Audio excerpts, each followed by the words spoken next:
Yo, yo, yo, wait a minute. Wait a minute. This is a case of who said what and who is lying and who is telling the truth. What Napheesa Collier said or what Cathy Engelbert now, days later, is saying. But more after these messages. But I know you don't want none.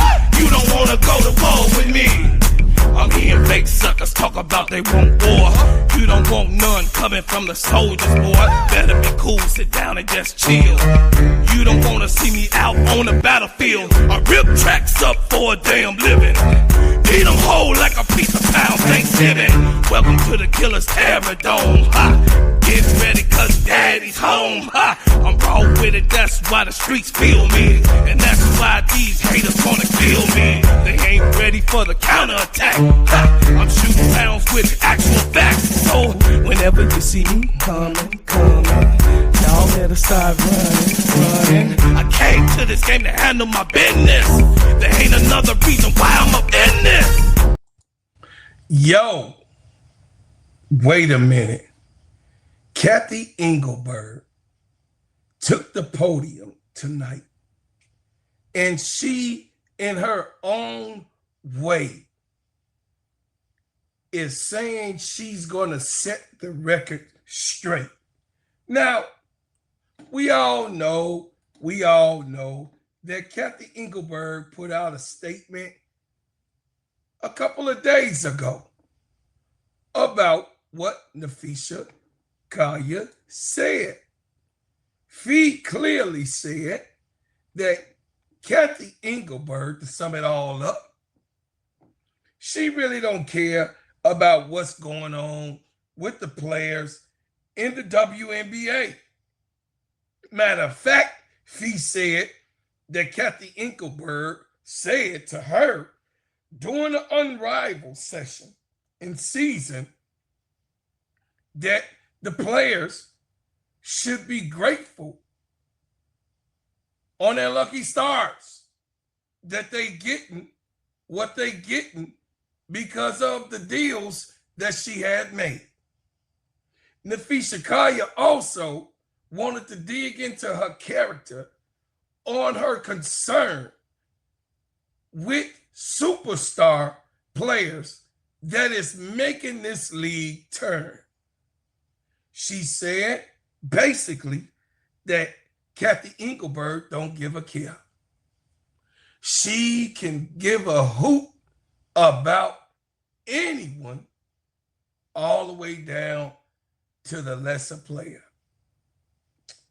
Now, Cathy came with a statement, and let's get into what Cathy Engelbert finally say after days of the statement that she made and put out there that ESPN, Stephen A. Smith on First Take, and the rest of ESPN posted about her response to Napheesa Collier when she,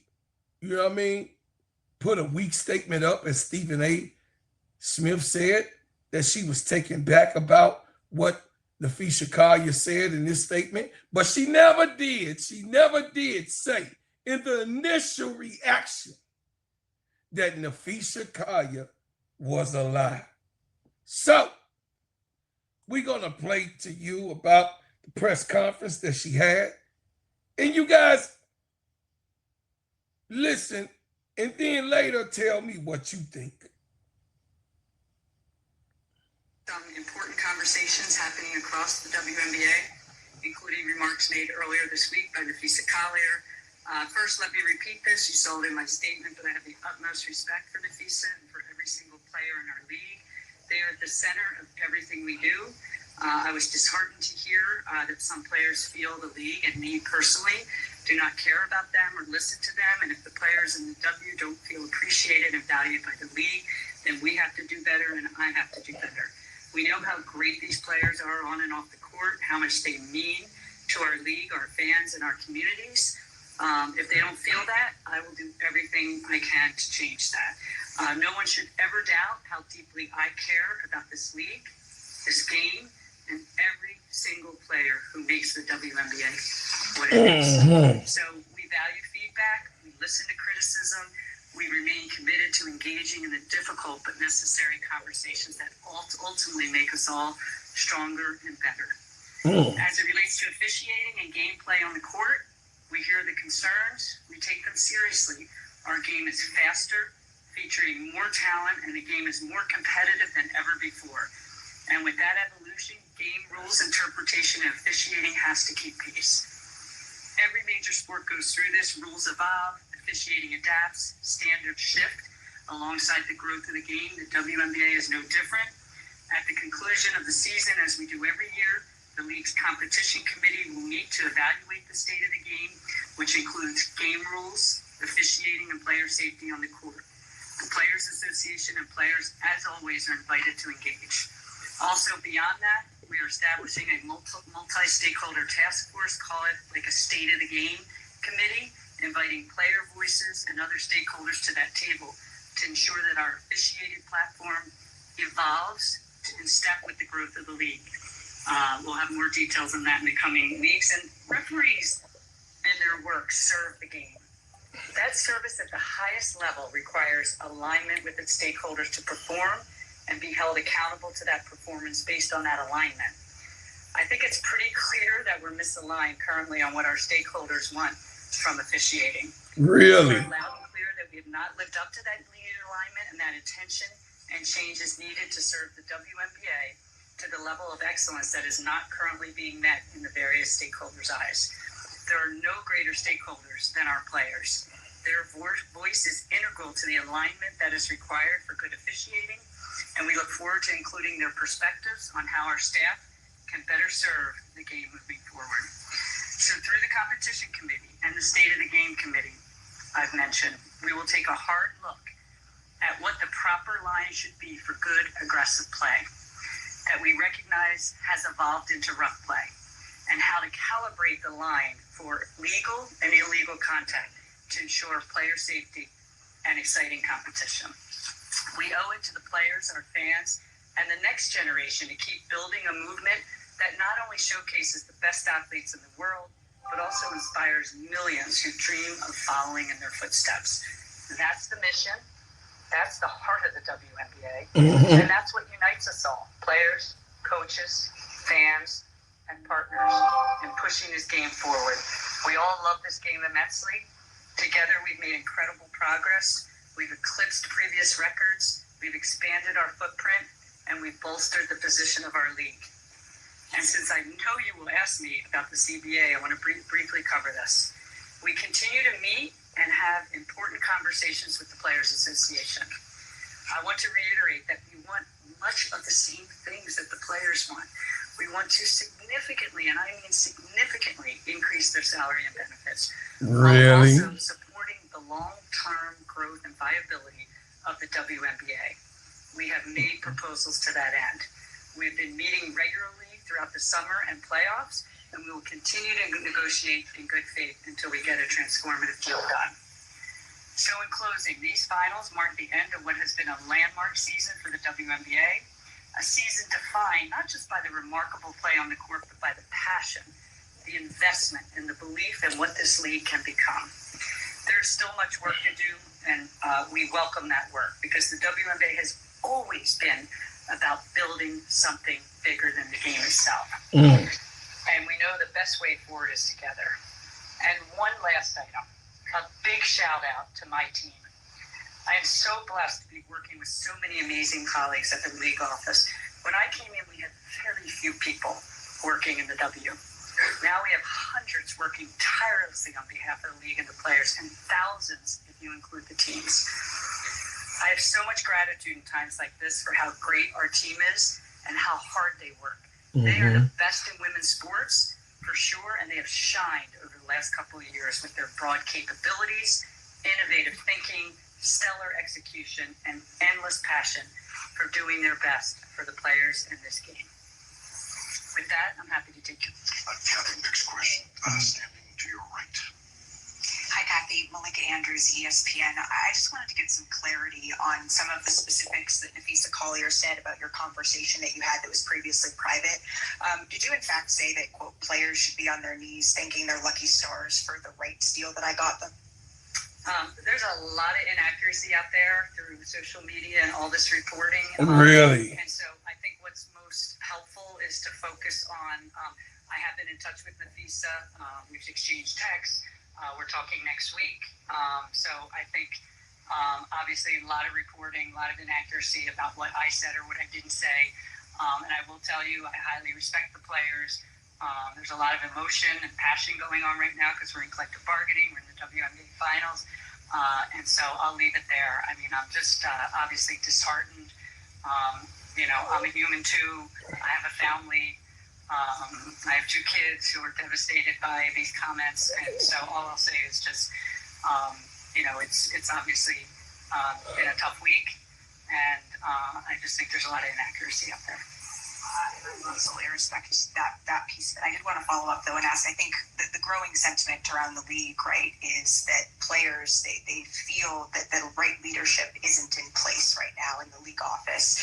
So do you feel that you're still the right voice and expect to continue to be commissioner beyond the CBA? Yeah, I certainly, that's another inaccurate statement out there that everybody reads and takes clickbait on.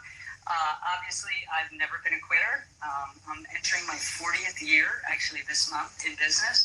Never been a quitter, never shied away from tough situations. I think leadership, the cream always rises to the top, and I've always been someone who believes in the fact that if there's things we need to fix, we're going to fix them. If there's things the players have a perspective on that they don't like that we're doing or I'm doing, we'll fix them, Malika. So I think there's a point in time when obviously there's a lot of, and I said emotion, passion, whatever you want to call it, about what's going on right now. The league has grown enormously over the last 5 years. It's incredible what these players have done day in and day out, and they deserve all the credit. But as I said, my staff and the staff of the teams and the owners in this league have made tons of investments to get to where we are today. And so I'm not going to shy away. I'm the commissioner of this league, the leader of this league. I think we've accomplished a lot, but we have a lot more hard work to do. There's so many more things we can do together, and I hope that the players see that. And I'm certainly, looking forward to meeting with them in the off season as we get to the next level, especially with so many great things that are going to happen in the off season into next season. Cathy, next question, second row center. Hi, Cathy. Annie Constable, Front Office Sports.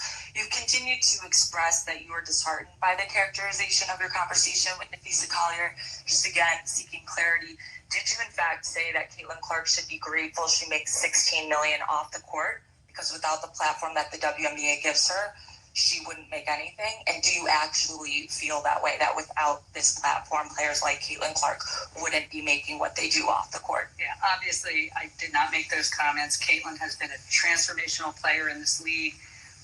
She's been a great representative of the game. She's brought in tens of millions of new fans to the game, proud of what she's put on the court. Unfortunately, the injuries held her back from a full season this year. But again, I'm not going to get into every point, counterpoint. It's not productive here. We're here to celebrate the WNBA finals. I think what Indiana just did was amazing with all the injuries they had and the everything they faced this year, bringing that to a Game 5 in overtime. But yeah, as I said, there was a lot of inaccuracies reported out there, and I certainly did not say that. Well, Cathy, you said out there in the social media platforms, no, Cathy, no, Cathy, no, Cathy, not just the social media, because social media got it from somewhere else.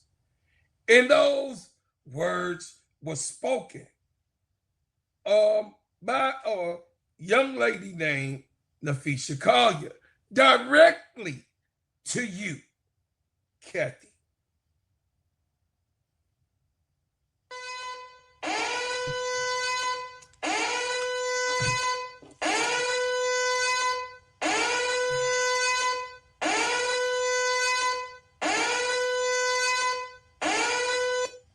Cathy.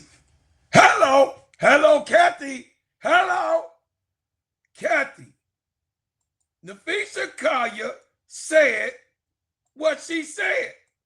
And she said that you said that Caitlyn should be glad. You mentioned her in particularly in what Fee said. Now, I don't know, I don't know why a player that's in this league would risk it all, because that's what Napheesa Collier, if she was someone else who didn't have anything to fall on, would risk it all. Napheesa Collier clearly brought up the time receipts when you said what you said.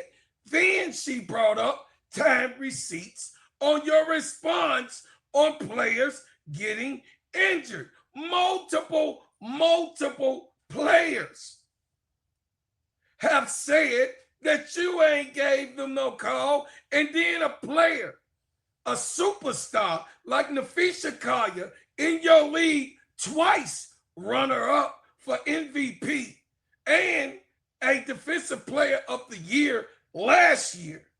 She said that you, Cathy, you said what she specifically heard with her own ears, and you told her what you felt wholeheartedly at that time. But she also mentioned that you never called her, especially being a prolific player like she is. You never called her and just say, hey, that was a bad situation. How you doing? We don't know after this came out that you called, you know what I'm saying, Kelsey Mitchell. But Sydney Colson said you ain't called her. She ain't heard from you. Nor did other players. When they got hurt, she ain't heard from you when it was a bad thing and situation that had happened to them. Now, back to the lecture at hand. Cathy Engelbert, you are so tone deaf that you could not really think that any of us on these YouTube streets, on the Instagram, the TikToks, the Twitter X, and other social media platforms believe that you just are so saddened by what she said inaccurately of what your statement was to her. See, you are hesitant to get the smoke of just calling her a goddamn lie. No, you didn't do that. You ain't do that, Cathy Engelbert. You didn't call her a lie. Because I don't think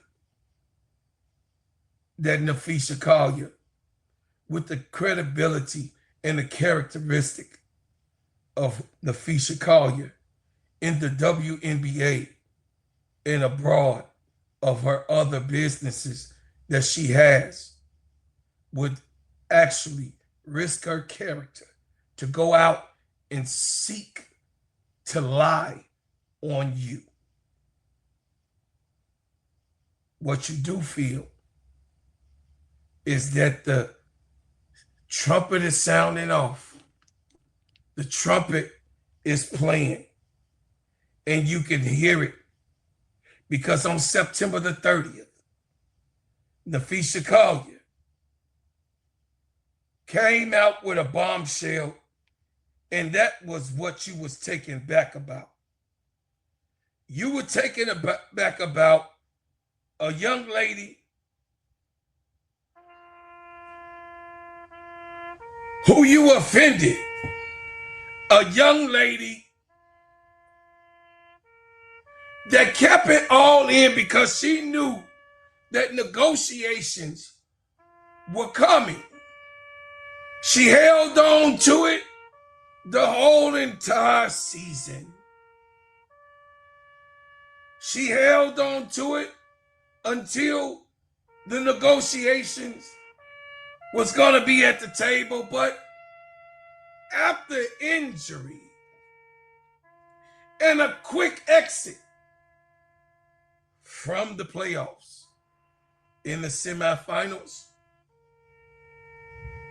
her exit interview was the perfect time for her to put it out there that you just don't care. And it's okay, because you don't have to care. But what you gonna do is to get it right.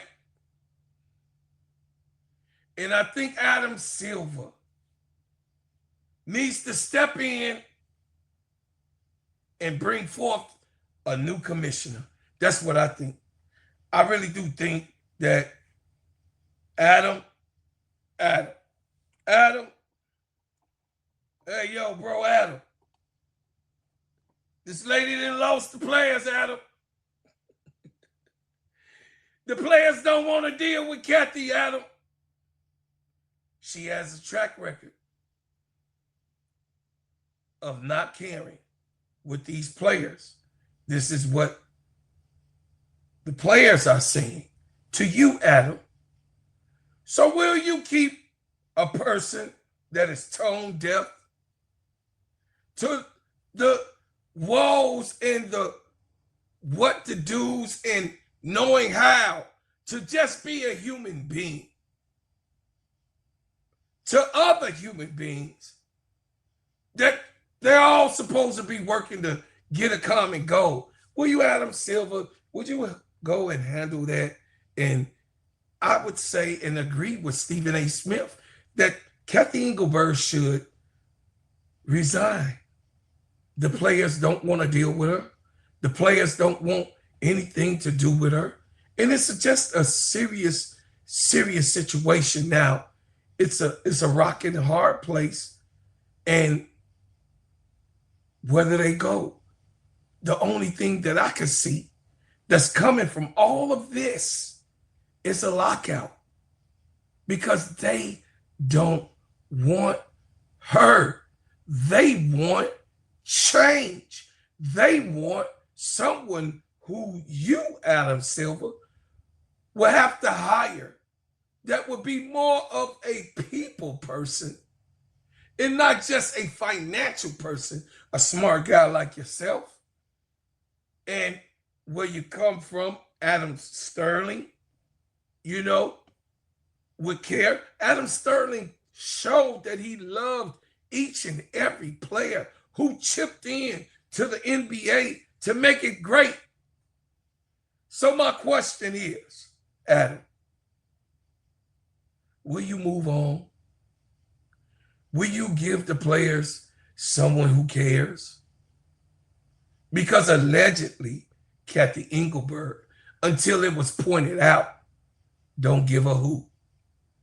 So, y'all tell me what you think about what you just heard, what Cathy said. But me, personally, I think she lying, a liar, jambalaya. And I beg to differ. I really beg to differ that she really is disheartened. I think she's actually taken back and shocked that Napheesa Collier exposed who she really is, allegedly. So, I want you guys to let me know what you think in the comments. I am at right now 2,347. I would like for you guys to help me get to 3,000. Listen, share it, subscribe, and be a member. That's right. Be a member of this channel. And you will get good music. You will get personal membership videos, things and perks that I have formulating on this channel. And I'm asking for you guys to stand strong with me and help me continue to build this platform, because this is an extension of Simply Ball Dropping Podcast with my main man, KEYSHA. What's up, KEYSHA? Thank you so much for giving me the opportunity. And also, go check out the Full Court Trio with me, KEYSHA, and Sister KEYSHA on Cut That Ish Real Talk Sports. And also, come on down to the Players Club with me and KEYSHA and our special guests, Mr. Duvall, and Court Vision with So Pretty Tony. With Sister Tony, you're going to enjoy our takes. We're going to call the games play-by-play, laugh, and entertain. Come on and check us out. But first, hit the like button, hit the subscribe button, and share. So I leave as I came with another banger. And by the way, this is one of my jams. You don't want none. If you do, come get some. But I know you don't want none. You don't wanna go to war with me. You don't want none. If you do, come get some. But I know you don't want none. You don't wanna go to war with me. Call the fire department. Call the National Guard. Call the Marines. Call the SEALs. Boy, you need to be on. Right, left, right. It don't matter.